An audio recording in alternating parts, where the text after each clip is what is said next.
স্বাগতম প্রিয় শিক্ষার্থীবৃন্দু। আজকে আমরা নবম দশম শ্রেণীর উচ্চতর গণিতের দ্বিতীয় অধ্যায় অর্থাৎ দ্বিতীয় অধ্যায়ের যে একটি টপিক বহুপদী সম্পর্কে আলোচনা করব এবং কোন রাশিটি বহুপদী এবং কোনটি নয়। বহুপদী হতে হলে কি অনেকগুলো পদ থাকতেই হবে, এই বিষয়গুলো নিয়ে আমরা আলোচনা করব। তো প্রথমে আমরা দেখি বহুপদী কাকে বলে অর্থাৎ সংজ্ঞা।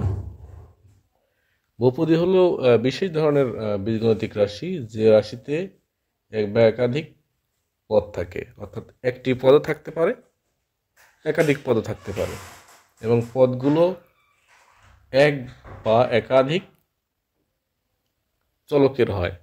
অর্থাৎ বহুপদী কিন্তু এক চলকেরও হতে পারে, আবার একাধিক চলক বিশিষ্ট হতে পারে এবং চলকের যে ঘাত থাকে সেটা হচ্ছে অঋণাত্মক হতে হবে, অর্থাৎ ঋণাত্মক ঘাত হওয়া চলবে না, তবে ঘাতটা জিরো হতে পারবে, পাওয়ারটা জিরো হতে পারবে, তাহলেই ওই বিশেষ রাশিকে আমরা বহুপদী বলে থাকি। এবং একটি ধ্রুবক গুণ আকারে থাকবে, অর্থাৎ চলকের সাথে বাম পাশে যে একটি ধ্রুবক থাকে সেটাকে গুণ আকারে থাকবে। তো যেমন উদাহরণ দেখা যাক, 2x cube 7 - 3 a square 6a + 3b ইত্যাদি কিন্তু বহুপদীর উদাহরণ, কারণ প্রত্যেকটি রাশিতেই কিন্তু পাওয়ার পজিটিভ আছে, পূর্ণ সংখ্যা পজিটিভ এবং পূর্ণ সংখ্যা আছে। আবার 5x⁻0 কে আমরা বহুপদী বলবো কারণ x⁻0 জিরোটা কিন্তু নন নেগেটিভ অর্থাৎ অঋণাত্মক সংখ্যা, কিন্তু x³ + x⁻² এটি কিন্তু বহুপদী নয়। c² + 2/c - 3 এটাও কিন্তু বহুপদী নয়। √x + 2 এটা বহুপদী।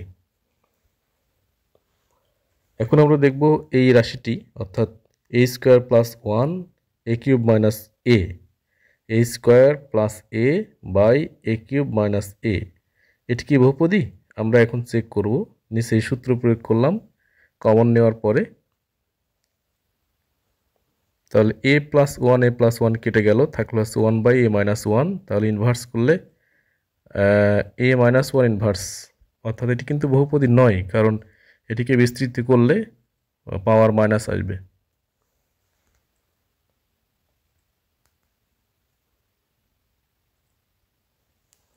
এখন 0 এবং 1 এর কোনটি বহুপদী বা কোনটি নয়?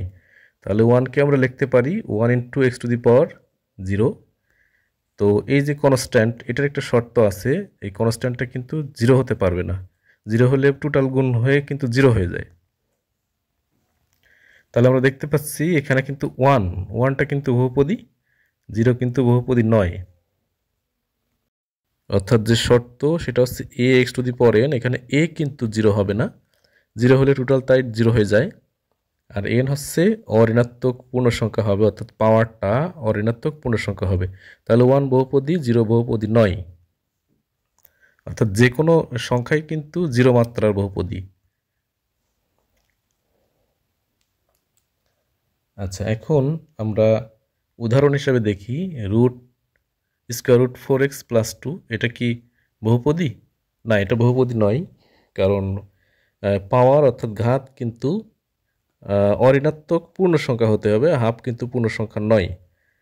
আর এদিকে আমরা দেখি x√4 + 2 অর্থাৎ 2x + 2 এটা কিন্তু পাওয়ার 1 অর্থাৎ কিন্তু ধনাত্মক মাত্রার পূর্ণ সংখ্যা আছে ঘাতে, সুতরাং এটা বহুপদী।